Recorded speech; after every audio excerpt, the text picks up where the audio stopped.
Well, good morning, church. Thank you for joining us for the daily word. We are going to continue along in the Gospel of Luke, and we are in chapter 22 today. This is a monumental chapter in this gospel. It's a long chapter. It's over 60 verses. I'm not going to be able to cover every detail, but we'll kind of walk through a survey, and I want to highlight a couple of things going on here. First of all, now the Feast of the Unleavened Bread, which is called the Passover, was approaching. Of course, we knew Jesus came to Jerusalem to be the eternal Passover lamb, the perfect Passover lamb for us. And it says the chief priests and the scribes were seeking how they might put him to death. Why? It says, for they were afraid of the people. Now, this is really significant because the chief priests and scribes knew they didn't have anything on Jesus. They knew he was who he claimed he was, but they were afraid of losing their power hold, their stranglehold of power over the people. And so they were looking for ways to undermine him and to just to get rid of him. They were so corrupt and they were so hateful. And then, of course, verse 3, and Satan entered into Judas. That's the beginning right there of the betrayal. Who was called Iscariot, belonging to the number of the 12, and he went away to discuss with the priests how this was all going to happen. So as we move along on this evening, this would have been Thursday of Passion Week. We come along to the Lord's table, and this is a significant moment for our church, for the church at large. And Jesus says, I have earnestly desired to eat this Passover with you before I suffer. The disciples still didn't seem to get it. They still didn't seem to realize what was going on, even though he kept telling them, I'm going to die, I'm going to die, I'm going to suffer. And so he gives them this feast of bread and of wine and other things with them. And he talks about the bread and the wine being the symbols of the new covenant. This cup, this bread is broken as my body for you. As often as you do this, eat this in remembrance of me. And he took the cup after he'd eaten, and he said, this cup which is poured out for you is the new covenant in my blood. Then he identifies Judas as the traitor, says, go do what you're going to do. And then in the midst of all this solemn moment of worship and of preparing his disciples for the knowledge that he was going to die, they get in an argument about who's the greatest.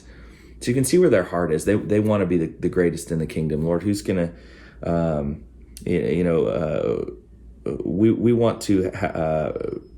we want to be great with you is basically what they're saying. And we want to sit at your right hand and we want to do all these things. And Jesus is telling them, listen, if you want to be great, you need to be a servant first. Look to me. If you want to be great, you need to serve. Jesus said, I'm the one among you who's serving. Why are you worried about being great? And then he goes to Simon, to Peter. He says, Satan has already even asked me permission to sift you like wheat. And for those of you who've ever read Job, that's what Satan does. He goes to God's people and he tries to get them to reject their faith, to renounce their faith, and prove that they only love God because of blessing. And he predicts that Peter is going to betray him 3 times before the end here. And it fulfills prophecy. He says, for I tell you, this has to happen. I get it. It has to happen. Because it says, and he was numbered with the transgressors. This has to happen as a fulfillment here. And then they go up to the Garden of Gethsemane for prayer. This is where Jesus pours out his heart before the Lord in the timeline here and asks for the cup to be passed. But he says, not my will, Lord, yours be done. And this is such a wonderful prayer of submission to the will of his Father in heaven, because he knew that would bring God more honor. And he knew ultimately this was the pain and the suffering he would need to go through in order to ransom a people for his own possession. So then while they're in the garden, Judas shows up with this army, this monstrous army. This is the beginning of all of the illegal activity surrounding the trial of Jesus. If you've never read The Murder of Jesus by John MacArthur, that it covers how they broke every single Jewish law and in order to hold this trial. And it was a completely illegal farce of a trial to find Jesus guilty. And Jesus went along with it because he knew he was there to die. So then in verse 54, Jesus is arrested. And and his followers begin to abandon him. He's arrested. He is brought in for trial. And at the end of chapter 22, we find him in front of the Sanhedrin. And it says, when it was day, the council of elders, so now we know things have been happening overnight. That was illegal. The council of elders of people assembled, both chief priests and scribes, and they led him away to the council chamber, saying, if you're the Christ, tell us.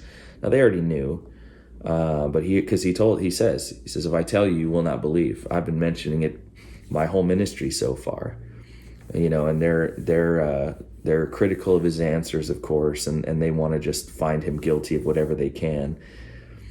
And he says, and if I ask a question, you will not answer, but from now on, the Son of Man will be seated at the right hand of the power of God. And so they knew exactly what that meant. They all said, are you the Son of God then? And he said, I am. And then they said, what further evidence do we need? You're claiming to be equal to God. And so we have the testimony from his own mouth. And what they're trying to say here is you're committing blasphemy. But what they misunderstood was the whole progression of prophecies being fulfilled by Jesus, proving that he was the Messiah. And if they really knew their Old Testament, if they really knew the book of Isaiah and other messianic prophecies, they would know that all of this would fulfill the fact that the Messiah was, in fact, the Son of God, the servant of Yahweh, equal to God himself. So they weren't concerned with protecting the Old Testament or caring about God's word. They were concerned with protecting their false religious system. So that's important to keep in mind here as we read this one. Hopefully that clarifies that a little bit for you. As we go into the word tomorrow, we'll continue on into Luke 23. So hopefully that is encouraging to you. Have a blessed day. We'll see you tomorrow.